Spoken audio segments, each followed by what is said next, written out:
welcome back to another week's worth of meals. We're going to start this off with, of course, Monday, and I cooked some Cajun penne pasta, one of my favorites, super simple. Used some chicken breast and, of course, some penne pasta. I like the minis. And here's all the seasonings that I use for this meal. Y'all know I like seasonings. Also used some mini peppers, onions, and Parmesan cheese. I preheated the oven to 400 degrees. I went ahead and also made my own Cajun seasoning, but added some more black pepper and some Old Bay. I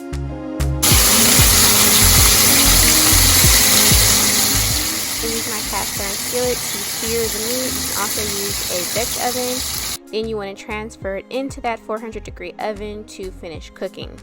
While that's going off, I went ahead and boiled my pasta. I just like how that looks, like they're taking a hot bath.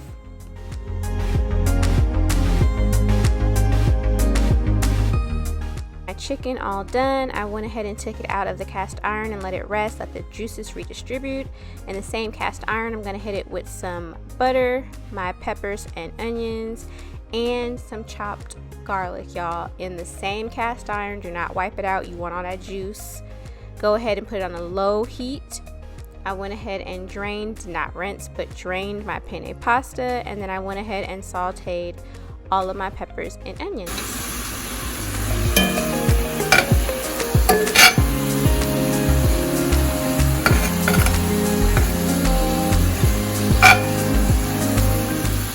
Got my Parmesan cheese and put it in the same pot as the penne pasta. You don't have to put it on the boiler because it's already hot. I added my milk to the peppers, and here it is, y'all. This was bomb. One of my favorites. Very hearty and flavorful meal. To Wednesday, where we had baked pork chops, black eyed peas, and fried cabbage. Now I lost some of the footage, but I still wanted to show y'all how I made everything. These are my chopped up veggies that I'm going to put in the meal. Then I didn't have any pork butts, but I used some good old bacon. It's still pork fat. It's all good. The ham hock or pork butt, you can always use bacon, or you can use andouille sausage. Just something pork based that would render a lot of fat. Then I went ahead and hit it with my chopped garlic. Love me some chopped garlic. Mixed everything together in the same pot with that pork fat. And I also used some chicken broth, and I went ahead and chopped up a whole head of cabbage. This will shrink down, and it wasn't even that big of a head to begin with. Use some good old butter. I do not cook healthy, y'all, but it all tastes good, so it don't even matter. Went ahead and put that in for my beans. Sauteed bigger chunks of bell peppers.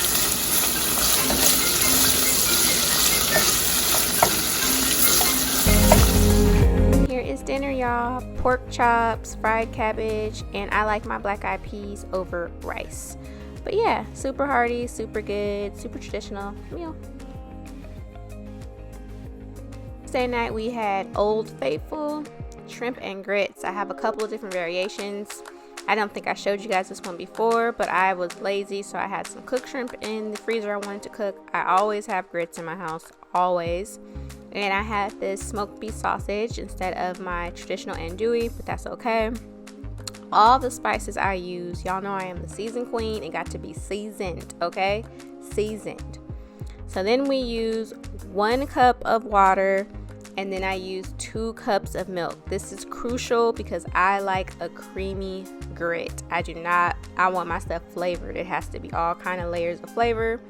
So I'm just showing you guys here, 2 parts milk, 1 part water. I'm telling you, you can taste the difference, and it comes out so creamy, y'all. So now I am taking an orange bell pepper and an onion, and I'm going to use my food processor my honey got me. I have went ahead and cubed up some sausage, and that's what the vegetables look like. Then I hit my pan with a little bit of avocado oil, which I get from Sam's. Love it. Such a good price. And I went ahead and cleaned and cut off the tails of the shrimp. Now here are the grits. I used 2 cups, well probably 1.5 to be honest. Now this part is crucial. You want to put your sausage on the bottom, shrimp on top, because you want all the fat from that sausage to render your pan, girl, all of it.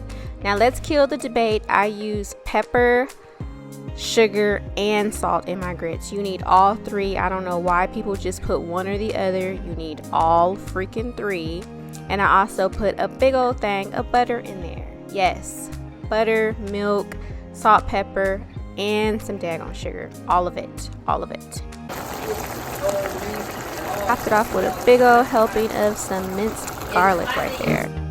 A big handful of some sharp cheddar cheese. That the grits are off the burner, but the heat will melt it. Here is the topping. You want all of it to be saucy. You need that sauce. Don't be discriminating against the sauce. You need that. Here are my grits, looking creamy and delicious. And here's the finished product, y'all. Super good, super simple. On Friday, chicken Alfredo baked. This was my first time making it. I saw a picture and just came up, with the ingredients myself. So I had rigatoni, some more chicken breasts.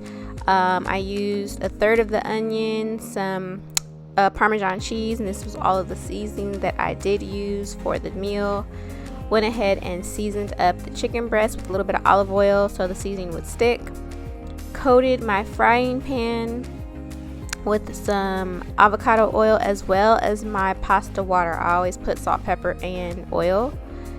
And I'm going to use my food processor. Y'all use this thing every day. This was such a good gift. Shout out to my boo thang Tony. It just works great. It makes my life easier, and I just love it. I love kitchen gadgets. Baking pan all oiled up. I'm getting baking pans, y'all. Don't clown me, but this will do. I have some store-bought creamy Alfredo. Never use this brand, but it turned out to be really good. That brand of Alfredo, I usually use that for my pasta sauce. So I went ahead and separated 2 things of the noodles to season them up.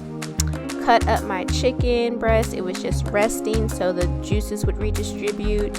And I went ahead and hit it with a little bit of milk just to make it a little bit creamier.